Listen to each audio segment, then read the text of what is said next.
Hi, I'm Nikki from Teaching Autism and welcome to the Autism and Special Education Community Podcast. Are you an autism or special education professional? Are you a teacher or therapist looking for support and new ideas? You may even be a parent, family member or carer. This podcast is perfect to help you find out more information, support and get some of your questions answered. Hi and welcome back to the Teaching Autism and Special Education Community Podcast. Today's episode is more of a personal one, but I think it's one that a whole lot of you listening in are going to relate to, and that's all about being a yes person. Naturally, in our field of work, we all have certain traits in our personality, and one of those traits is that we genuinely care for all our students and we really want the best for them. And I think it's very true that all of us try to go way above and beyond what is ever expected of us, because it's just who we are as educators. We want to give our students the best possible opportunities to succeed in life. And that means sometimes we end up becoming a yes person, no matter what that means for ourselves or our own well-being. Maybe it's having extra students in your classroom, or losing some of your staff and having them replaced with new staff that you now have to retrain. Maybe it's being asked to help another classroom out. Maybe it's being asked to take over another area of responsibility within the school. Sometimes we say yes to the small tasks without thinking because they're super quick and easy.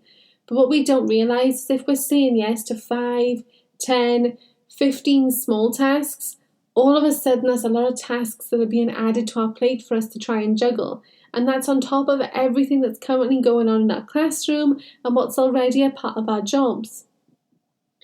It is really easy for us to say yes, but it's a little harder for us all to say no, because we feel like we're letting someone down or refusing something, or like we're going to hurt someone's feelings or offend someone.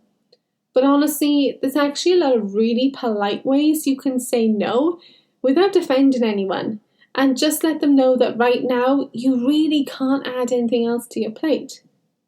I know only too well how that feels, because it was me for years, to the point that because I couldn't say no, I would be working evenings, weekends, all hours to try and get everything done. And this is why you are going to get burnt out, because that work-life balance is so important. Being a yes person can come in different forms as well. Sure, it can come in the form of never being able to say no when someone asks you for help or to complete a task. But it can also be in the form of never disagreeing.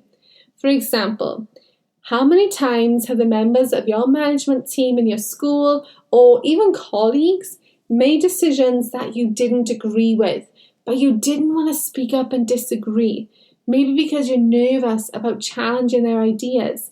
Maybe because you feel like it would be seen as you're rocking the ship. Or maybe because you just felt like they wouldn't take your point seriously enough, and so why bother? Well, here's the thing. The beauty of this life is that we all have different backgrounds and areas of knowledge and experience. We've probably all been on different types of training courses or had access to information that puts us ahead of others in certain areas.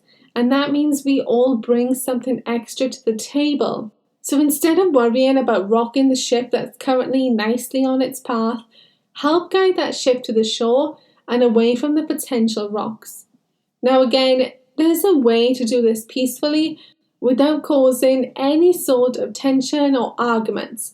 Things like, I like that idea, but what about if we also ... I know you put a great deal of thought into this and really want the best for the students. I just wanted to check if you've thought about ... These are great conversation tactics to use in order to bring up a conversation about how you disagree without outright saying it. Without saying, nope, I'm out, I disagree. Share your point of view. Why don't you agree with them? Or maybe you do partially agree with them, just not fully. The ideas and opinions that you give could have a huge positive effect on the change that may be about to take place. Don't feel like you always have to be one of those nodding dogs on car screens, agreeing with everything going on just so people will like you. You can still share your views and opinions and be liked. That's how we all learn best, when we are learning from each other. You see, because I was always saying yes to everything, I was actually doing myself and everyone a disservice. For one, I was working myself to the point of burnout. But also, because I was saying yes to everything, it meant I was spreading myself very thin, and I wasn't able to give my best to all those tasks at once. When I started to say no to things, I was able to say yes to things that were the best opportunities for myself to grow both as a person and as a professional. I was able to give more of myself to those tasks and perform at a higher rate because I had more time and energy to devote to those tasks.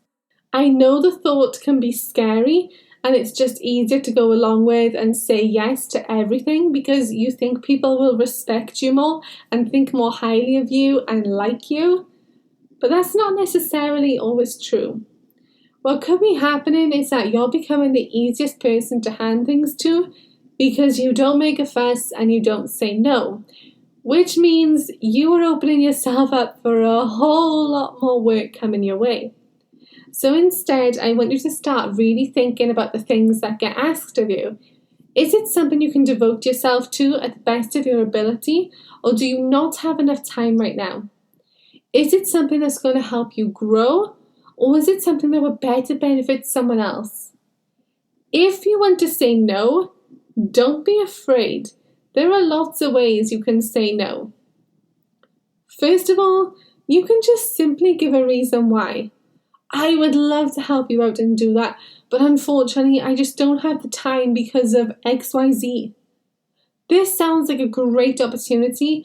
Unfortunately, my plate is a little full right now, but if someone wanted to take XYZ off my plate, I would be happy to look at this opportunity again in the future.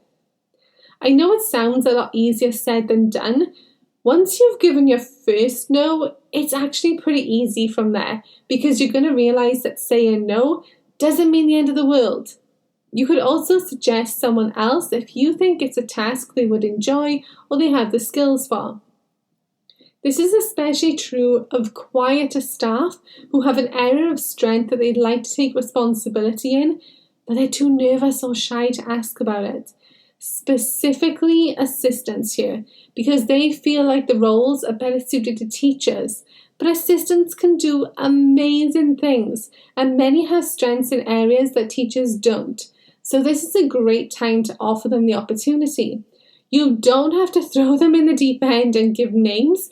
You can just say something like, you know what, I can't fit that in on my schedule right now, but I think I know someone who might be interested. Can I have a chat with them and get back to you later today? This way, you have the chance to offer the opportunity to someone you think would want it without throwing them in the deep end, so they don't feel obliged to say yes if it's against something that they want and need to say no to. So this is your reminder to take a look at everything you've got on your schedule right now. Is your plate overflowing with way too much to do? If so, start looking at ways you can delegate that workload and see if anyone can help you out. Do you have too many responsibilities and tasks being asked of you? If so, ask your management team for someone to help you out with these responsibilities, or ask if some can be taken off your plate because you just don't feel like you can give your 100% to all of them right now because you have more things on your workload than previously. And my biggest piece of advice to you is to sit in front of a mirror or a camera and start practicing ways to say no. The more times you do this and the more you see yourself doing it, the more confident and comfortable you are going to be when it comes down to actually saying no. Since I started saying no to things, I have a whole lot more energy. My life has a lot more balance, and I'm a better person, both personally and professionally, because now I have more time to look after myself. And as that saying goes, you cannot pour from an empty cup. Now, I want to hear from you. Are you a yes person, or are you able to say no? Let me know either by heading over to the show notes and leaving a comment, or reach out to me on social media and let me know there. I love hearing from you. And don't forget, in this community, we are all there to support each other. So if you're looking for ways to be able to say no, reach out to each other and ask for support and guidance. That is the beauty of our sector. We are all happy to help each other out when needed.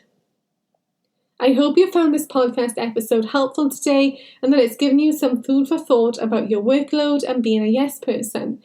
Whatever you do today, tomorrow, this week, month or year, no is not a word you need to be afraid to use.